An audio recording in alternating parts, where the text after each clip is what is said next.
Bonjour, voici la première vidéo concernant l'oral du bac. Pour celle-ci, elle concerne les éléments à réviser pour l'oral. On pourra découper en trois parties. D'abord les révisions qui sont à faire pour l'exposé, ensuite les révisions qui devront être faites pour la question de grammaire, et enfin les révisions qui sont à faire pour l'entretien, la dernière partie. Commençons par les révisions qui sont à faire pour l'exposé. D'abord, il y a évidemment les différents textes que vous aurez besoin de revoir. Cette année, vous avez 12 textes en série technologique. Donc bien entendu, le premier principe, c'est qu'il faut connaître très bien chacun des 12 textes et aussi les histoires des 4 œuvres intégrales qui correspondent. Par ailleurs, vous aurez besoin aussi d'apprendre les 12 tableaux des lectures analytiques qui correspondent à chacun des textes. Et enfin, il est conseillé de connaître quelques éléments de la biographie des auteurs des textes en question. Vous avez ici une liste de tous les textes qui ont été vus ou seront vus au cours de l'année, à commencer par le théâtre, ensuite les textes de romans, et pour finir, les 2 textes d'argumentation et enfin les 2 textes de poésie. Quelques conseils pour les révisions. Pour commencer, vous aurez besoin de vous entraîner à la lecture expressive. Elle compte pour 2 points dans la note à l'oral, c'est pas négligeable. Et de toute façon, vous avez besoin de maîtriser les textes. Concrètement, ça veut dire que vous avez besoin de connaître le vocabulaire. Pour ne pas buter sur les mots, vous avez bien besoin de connaître toutes les significations.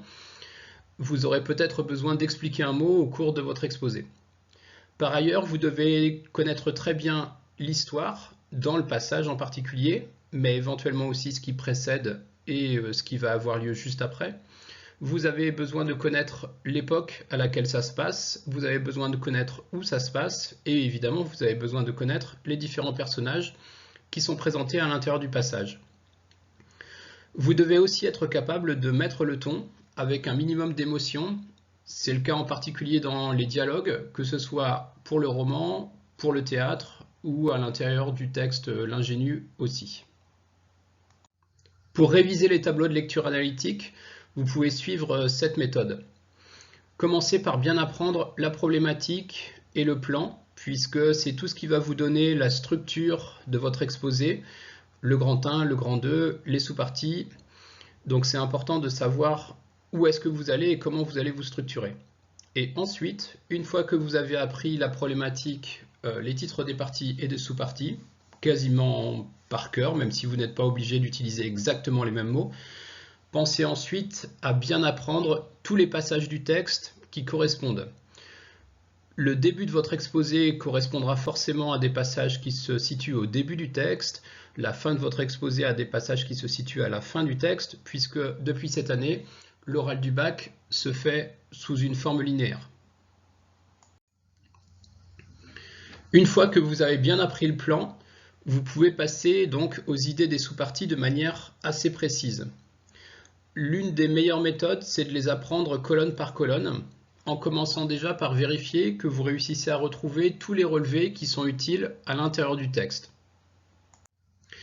Par exemple, ici, on voit qu'en cachant les différentes analyses qui correspondent aux relevés qui sont dans la colonne de gauche, donc cela force à être capable de les retrouver. Ça peut être évidemment exactement la même chose ensuite pour les interprétations.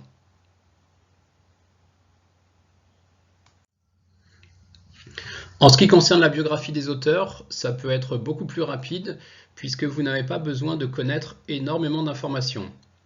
En gros, vous devez connaître leur siècle, leur mouvement littéraire, par exemple les Lumières pour Voltaire et pour Beaumarchais. Vous devez connaître un ou 2 moments importants de la vie de l'auteur.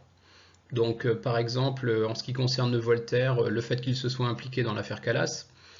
Vous devez pouvoir citer 2 œuvres qu'il a écrites et leur genre.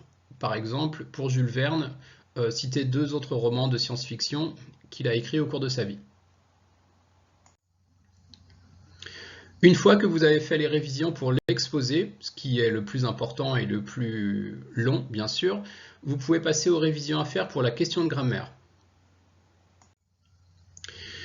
Les points de grammaire à revoir sont assez peu nombreux. Il y en a 4 en tout. L'interrogation, qui correspond à séquence 1 TD4, la négation, qui correspond à séquence 2 TD4, et les subordonnées circonstancielles de cause et de conséquence, qui correspondent à séquence 3 TD4. Quelques conseils pour la révision de la question de grammaire. Vous avez le devoir de grammaire qui a été fait, qui vous donne déjà les points essentiels que vous avez besoin de connaître et de réviser. Autant pour les lectures analytiques, il est déconseillé de faire une version trop résumée, autant pour la grammaire, vous pouvez faire des fiches de révision, avec à chaque fois les réponses aux questions, de quoi est-ce qu'on parle, comment est-ce que ça fonctionne, ensuite quels types de mots sont employés à l'intérieur de la phrase, ensuite dans quel ordre les mots sont-ils placés. Par exemple, lorsqu'il y a une interrogation, il y a de fortes chances pour qu'il y ait une inversion entre le sujet et le verbe. Lorsqu'il y a une négation, le ne et le pas sont placés à un certain endroit par exemple. Ensuite, posez-vous aussi, pour finir la question, est-ce que le fonctionnement est normal? Et est-ce qu'il y a des exceptions à l'intérieur du passage, ou est-ce qu'il peut exister des exceptions?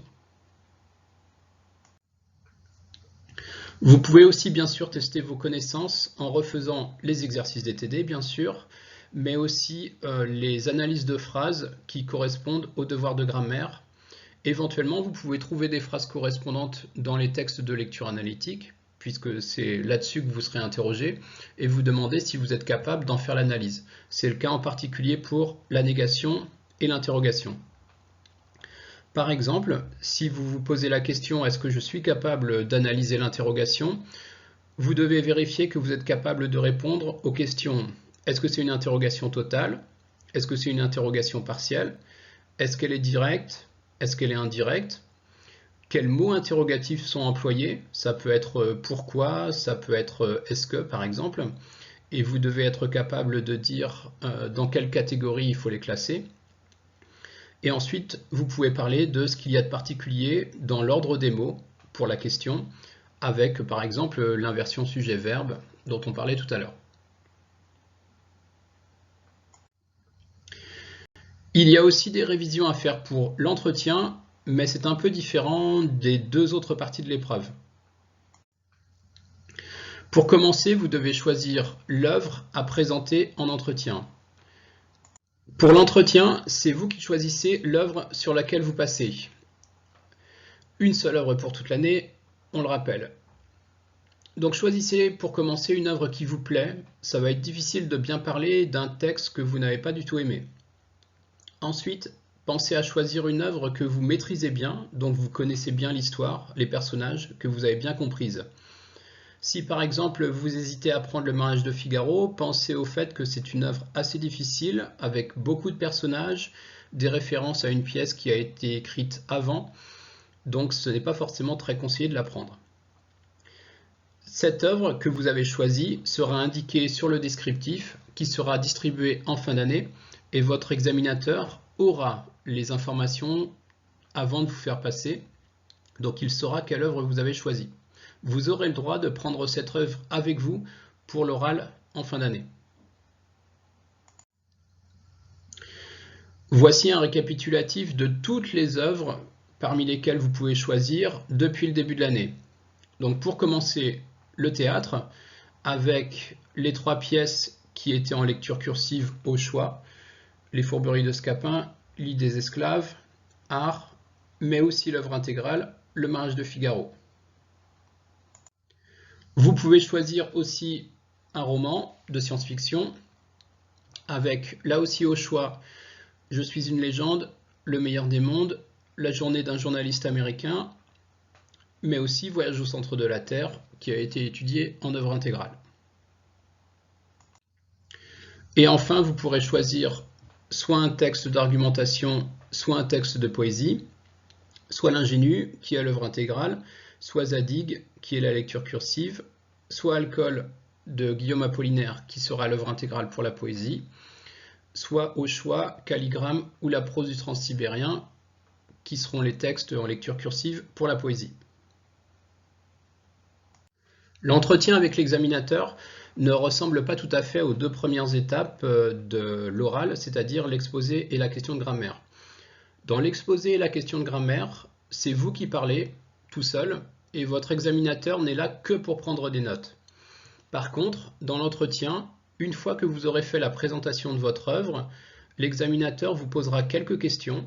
Vous pouvez les anticiper, mais il y aura certainement des choses que vous serez obligé d'improviser le jour de l'épreuve.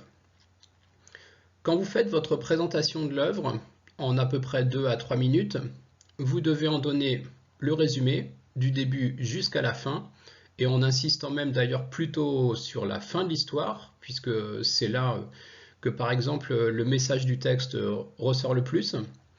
Vous devrez montrer que vous connaissez bien les personnages, et évidemment vous devez être capable d'expliquer pourquoi vous avez choisi cette œuvre, qu'est-ce qui vous a plu dedans, et ensuite quel est le rapport avec le thème de la séquence. Par exemple, la comédie du Valet en ce qui concerne le théâtre.